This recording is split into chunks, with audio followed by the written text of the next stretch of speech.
आज की सबसे बड़ी खबर अमेरिका और भारत के बीच होने वाली ट्रेड डील को लेकर के है।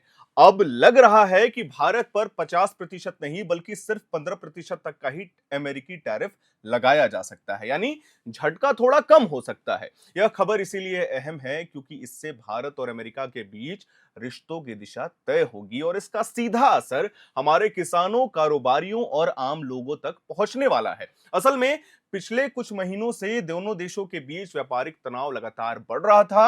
अमेरिका यह चाहता था कि भारत उससे कुछ कृषि उत्पाद जैसे मक्का और एथेनॉल ज्यादा खरीदे। अगर ऐसा होता है तो भारत को अपने घरेलू बाजार में थोड़े बदलाव करने पड़ सकते हैं।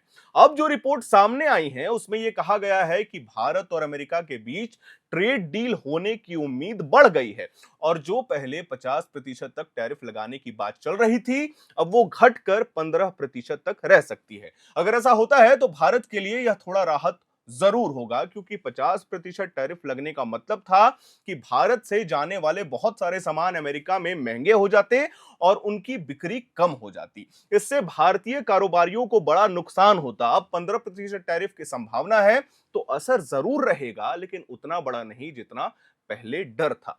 हम आपको बता दें कि रिपोर्ट से कहते हैं कि अमेरिका चाहता है कि भारत उससे मक्का और एथेनॉल ज्यादा खरीदे। भारत इस पर विचार कर सकता है क्योंकि एथेनॉल अब हमारे देश में भी पेट्रोल में मिलाया जा रहा है ताकि प्रदूषण कम हो और तेल पर निर्भरता घटे। ऐसे में अगर भारत थोड़ी खरीदी बढ़ाता है तो यह दोनों देशों के लिए फायदेमंद सौदा बन सकता है। लेकिन सवाल यह है कि इस डील का असर किस पर पड़ने वाला है, यह सबसे बड़ा क्वेश्चन है। सबसे पहले किसानों पर। अगर भारत अमेरिकी मक्का ज्यादा खरीदता है तो हमारे अपने किसानों को कुछ नुकसान हो सकता है क्योंकि बाहर से मक्का आएगा और घरेलू कीमतें गिर सकती हैं। हालांकि सरकार यह कह रही है कि ऐसा कोई फैसला नहीं होगा जिससे भारतीय किसानों को नुकसान पहुंचने वाला है। दूसरा, अगर उद्योगों पर पड़ेगा। अगर 15% टैरिफ लगाया गया तो भारत से अमेरिका जाने वाला सामान थोड़ा महंगा हो जाएगा, 50% से कंपैरेटिवली कम। खास करके टेक्सटाइल्स, फार्मा और इंजीनियरिंग जैसे सेक्टर्स पर इसका असर दिख सकता है। लेकिन चूंकि यह दर पहले से काफी कम है, इसीलिए इन उद्योगों के पास अब भी प्रतिस्पर्धा में बने हुए मौके रहने वाले हैं। रिपोर्ट्स में यह भी कहा गया है कि अमेरिका भारत से कुछ रियायतें चाहता है ताकि उसका माल यहां ज्यादा आसानी से बिक सके। वहीं भारत की कोशिश है कि वह ऐसी डील करे जिससे घरेलू बाजार पर ज्यादा असर ना पड़े। दोनों देशों के बीच बातचीत लगातार चल रही है। अगर यह डील फाइनल होती है तो भारत अमेरिका से जुड़े कई मामलों को सुलझाया जा सकता है, खासकर कृषि, ऊर्जा और व्यापार से जुड़े मुद्दों को। इस बीच एक और दिलचस्प बात सामने आई है। हम आपको बता दें कि अमेरिकी राष्ट्रपति डोनाल्ड ट्रंप ने व्हाइट हाउस में दिवाली मनाई थी। आपको याद होगा, प्रधानमंत्री नरेंद्र मोदी को फोन करके बधाई भी दी थी। यह घटना इसीलिए अहम मानी जा रही है क्योंकि यह बताती है कि दोनों देशों के रिश्तों में भले ही तनाव हो, लेकिन संवाद अभी भी जारी है। ट्रेड आज के टाइम पे सबसे बड़ा वेपन है। ट्रंप ने यह भी कहा है कि भारत और अमेरिका एक मजबूत साझेदारी की तरफ आगे बढ़ रहा है।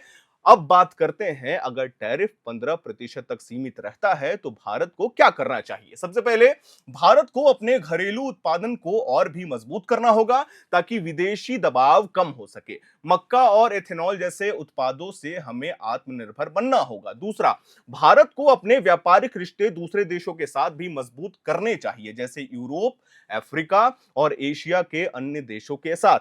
इससे किसी एक देश पर निर्भरता कम होगी। तीसरा, सबसे जरूरी कदम यह होना चाहिए कि सरकार उन उद्योगों और किसानों की मदद करे जो इस टैरिफ के असर से प्रभावित हो सकते हैं, जैसे उन्हें सब्सिडी देना, टैक्स में राहत देना या फिर वैकल्पिक बाजार दिलाने में मदद करना ताकि छोटे व्यापारियों और किसानों को नुकसान ना हो।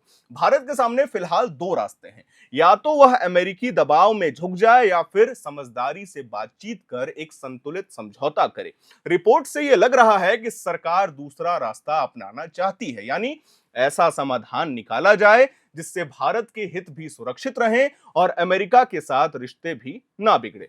अब सबसे बड़ा सवाल यह है कि ट्रेड डील कब होगी, ये सबके मन में होगा। रिपोर्ट्स के मुताबिक दोनों देशों के बीच बातचीत लगभग अंतिम दौर में है। उम्मीद है कि आने वाले कुछ हफ्तों में इस पर कोई बड़ा फैसला या कुछ दिनों में जरूर हो सकता है। अगर यह डील साइन होती है तो यह पिछले कई महीनों से चले आ रहे तनाव को खत्म कर सकती है। अंत में बात साफ है, भारत पर अब 50% का भारी टैरिफ लगने का खतरा नहीं रहा है। अब यह लगभग 15% तक सीमित हो सकता है। यह राहत की खबर जरूर है, लेकिन साथ ही साथ चेतावनी भी है कि आने वाले दिनों में हमें अपनी आर्थिक और व्यापारिक रणनीति को और भी मजबूत बनाना होगा, क्योंकि आज की दुनिया में व्यापार ही ताकत है और ताकत उसी के पास रहती है जो समझदारी से फैसला लेता है। बाकी हमारा 2 क्वेश्चन आपके लिए रहेगा। सबसे पहला सवाल, हम सभी ये बात जानते हैं कि इंडिया और रशिया का क्या संबंध है, कैसा रिश्ता है।